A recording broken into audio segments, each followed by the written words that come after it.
नमस्कार। Donald Trump की भारत नीति आखिर ये है क्या? सिर्फ राजनीति या इसके पीछे कुछ और भी है? आज हम एक खोजी रिसर्च की मदद से इन परतों को हटाएंगे और देखेंगे कि पर्दे के पीछे असल में चल क्या रहा है, क्योंकि कहानी जितनी दिखती है उससे कहीं ज्यादा उलझी हुई है। तो शुरुआत करते हैं एक बहुत बड़े विरोधाभास से। एक तरफ है डोनाल्ड ट्रंप का ये बयान, सबके सामने दिया गया बयान, जिसमें वो कहते हैं कि भारत की अर्थव्यवस्था मृत है, मतलब डेड।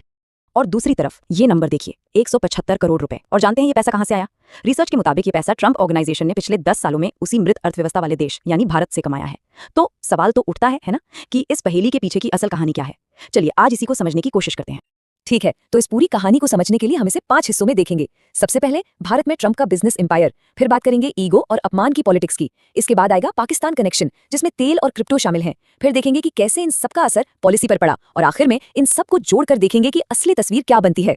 चलिए तो शुरू करते हैं पहली परत से, यानी भारत में ट्रंप परिवार का बिजनेस एम्पायर, जो रिसर्च के हिसाब से उनका सबसे बड़ा मार्केट है। और जरा इसका साइज देखिए, मुंबई पुणे जैसे शहरों में 7 प्रोजेक्ट्स तो पहले ही पूरे हो चुके हैं। 2024 से अब तक 6 नए प्रोजेक्ट्स का ऐलान भी हो गया है। कुल मिलाकर 11 मिलियन स्क्वायर फीट का एक्सपेंशन। और इसकी सेल्स पोटेंशियल पता है कितनी? करीब करीब 15,000 करोड़ रुपए। ये सिर्फ आंकड़े नहीं है, ये भारत में एक बहुत बड़ा, मतलब बहुत ही बड़ा फाइनेंशियल स्टेक है। तो सवाल ये है कि वो ये सब करते कैसे हैं। देखिए, रिसर्च एक बड़े ही कमाल के बिजनेस मॉडल की तरफ इशारा करती है।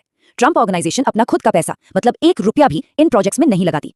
वो करते क्या है? वो सिर्फ अपना ट्रंप ब्रांड का नाम भारतीय डेवलपर्स को इस्तेमाल करने के लिए देते हैं, और बस टोटल सेल्स का 3 से 5% सीधा उनकी जेब में। मतलब zero investment, maximum profit, zero risk, सारा का सारा फायदा। चलिए अब बिजनेस से आगे बढ़कर दूसरी परत पर आते हैं, और यहाँ मामला पैसे का नहीं बल्कि पर्सनल पॉलिटिक्स का है। रिसर्च के मुताबिक ये पूरी कहानी अहंकार और कुछ कथित अपमानों की एक सीरीज के इर्द गिर्द घूमती है। यहाँ एक दिलचस्प बात सामने आती है। ट्रंप ने कथित तौर पर 1-2 बार नहीं, पूरे 42 बार ये दावा किया है कि भारत और पाकिस्तान के बीच एक बड़ा झगड़ा सिर्फ उन्होंने अकेले ही रुकवाया था। अब ये एक ऐसा दावा है जिसे भारत ने हमेशा नकारा है, और यही बात एक बड़ी नाराजगी की वजह बन गई। और ये बस एक अकेली घटना नहीं थी। रिसर्च एक पूरी टाइमलाइन दिखाती है। 2019 में कश्मीर पर मध्यस्थता का दावा, जिसे मोदी ने खारिज कर दिया। फिर 2025 की शुरुआत में ट्रंप के साथ एक मीटिंग कैंसिल हो गई क्योंकि कमला हैरिस के साथ एक पैरेलल मीटिंग की इजाजत नहीं मिली। और फिर उसी साल G7 मीटिंग का बॉयकॉट, क्योंकि पाकिस्तान के आर्मी चीफ को व्हाइट हाउस डिनर पर बुला लिया गया था। तो मतलब एक के बाद एक दोनों नेताओं के बीच की खाई वो बस चौड़ी होती चली गई।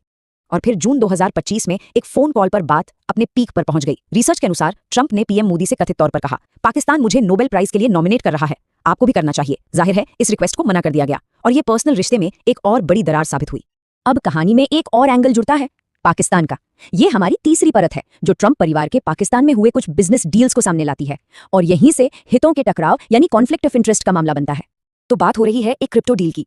कंपनी का नाम है वर्ल्ड लिबर्टी फाइनेंशियल।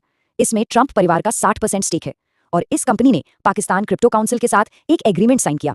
और ये कोई छोटी मोटी बात नहीं थी।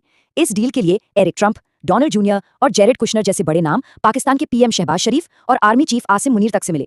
अच्छा, सिर्फ क्रिप्टो ही नहीं, एक और डील है अमेरिका से 10 लाख बैरल क्रूड ऑयल की। लेकिन रिसर्च बताती है कि असली खेल कुछ और है। असली टारगेट है पाकिस्तान के रेयर अर्थ मिनरल्स तक पहुंचना। ये वो खनिज है जो अमेरिका की इकोनॉमी और खासकर डिफेंस टेक्नोलॉजी के लिए बहुत बहुत ज्यादा जरूरी है।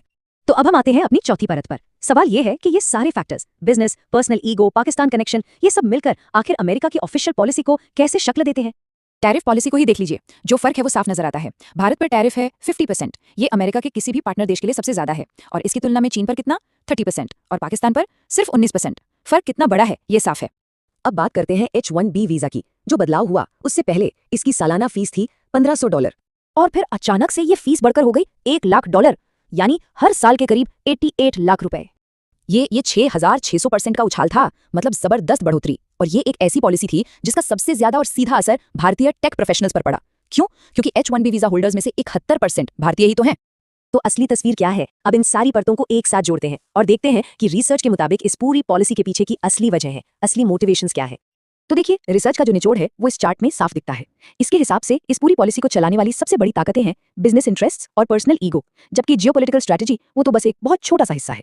चलिए इसे फटाफट समझते हैं। 40% हिस्सा भारत में अपने 15,000 करोड़ के रियल एस्टेट एम्पायर को बचाने के लिए, 25% कथित अपमान और उस नोबेल प्राइज वाले मुद्दे का बदला लेने के लिए, 20% परिवार के पाकिस्तान में चल रहे नए बिजनेस, मतलब वो क्रिप्टो और तेल वाली डील्स की वजह से, और जो बचा खुचा है वो अमेरिका फर्स्ट वोट बेस को खुश करने का पॉलिटिकल प्रेशर और जियोपॉलिटिक्स के लिए।